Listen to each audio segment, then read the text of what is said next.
Quizzes are fairly easy to make and present through Moodle, as long as the initial setup of the settings is done with care. There are 2 steps to creating a quiz, which is to set up the quiz itself and ensure all of the settings are to your liking, and then adding in the questions. Go into the course you wish to make the quiz in. Make sure you have your editing turned on by clicking on that option on the top right corner of your page. Under the section you would like your quiz to be in, select Add an Activity or Resource. If this option looks different for you, check under your Administration tab. If you have the option Activity Chooser on, click that to off so that you get the same options that I'm looking at here. Under Activities, scroll down and you will find Add a Quiz option.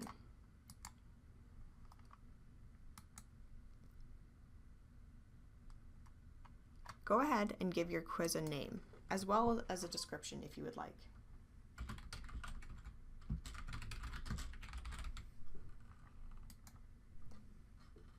That might include which chapters you'd like your quiz to include.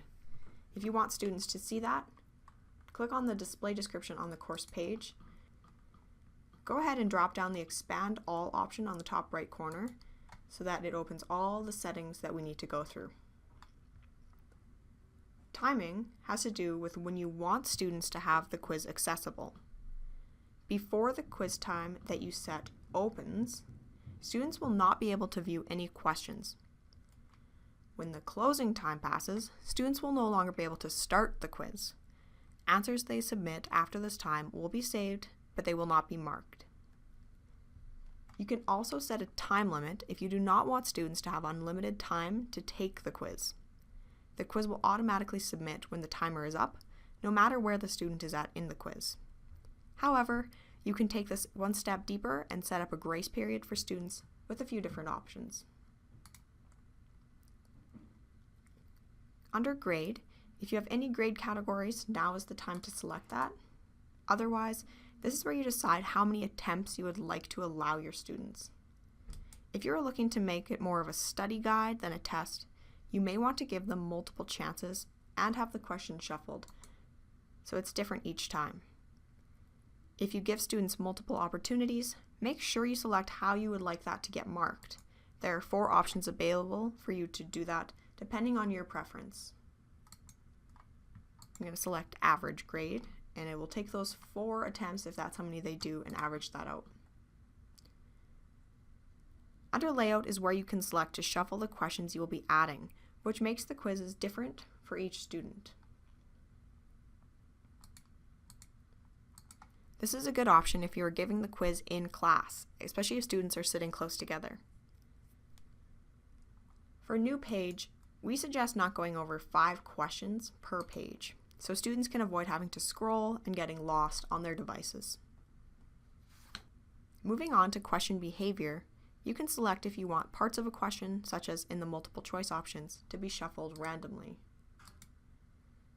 You can also set your question behavior settings to things like deferred feedback, where student does not get any marks or feedback till they have submitted the completed quiz, or even immediate feedback, where the student can submit question by question and gain feedback each time. There's a few options that you can check out in there. Review options gives you a lot of freedom. If you click on the question marks, there will be a brief explanation as to which each of these options can provide for you.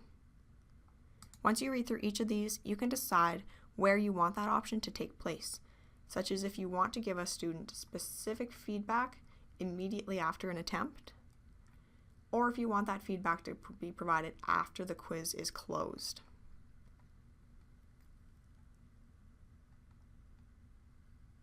Under Display, it will allow you to see photos of your students, as well as decide how you want their grade to show up, whether that be to a specific decimal place or not. Under Extra Restrictions on Attempts, you can set a password for your exam if you want to send the code out for students to be able to attempt it. Some instructors will do this instead of setting a time restriction. They will email out the code before the quiz has to begin, and students will need that to be able to access the questions. Overall feedback is shown to students when they have completed a quiz attempt. You can decide if you want to fill any of those in or not.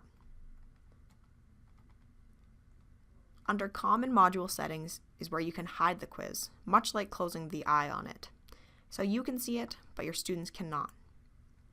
There's some group options under here as well, but these aren't generally utilized for quizzes.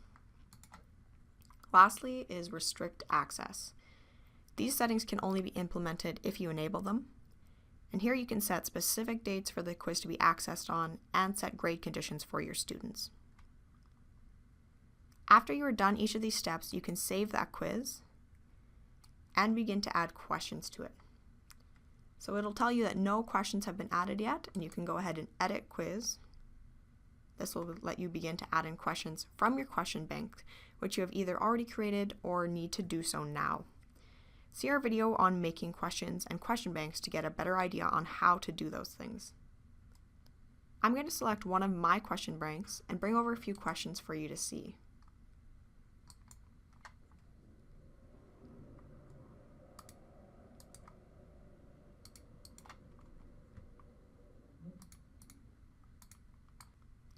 So click off all the questions that you would like to bring over, and then just simply add to quiz. As you can see, it breaks it up into pages of 5, like I asked it to do in the settings. Some questions are worth more than others. In this case, it's the matching questions that it's put out of 3. This can be changed by putting what you would like in the marked out of box. Go ahead and save each of those.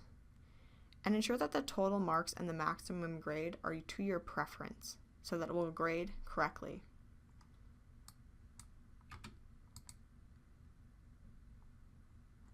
There, the total marks out of 10, and the maximum grade is 10. You can continue to add in questions if you like, or if you're done, your quiz should be ready to go.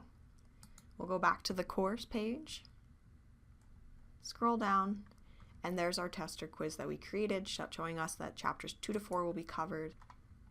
And there you go, there's our quiz. You can attempt the quiz. It shows you that you can have 4 tries and that the grading method will use your average grade. Thank you very much for watching.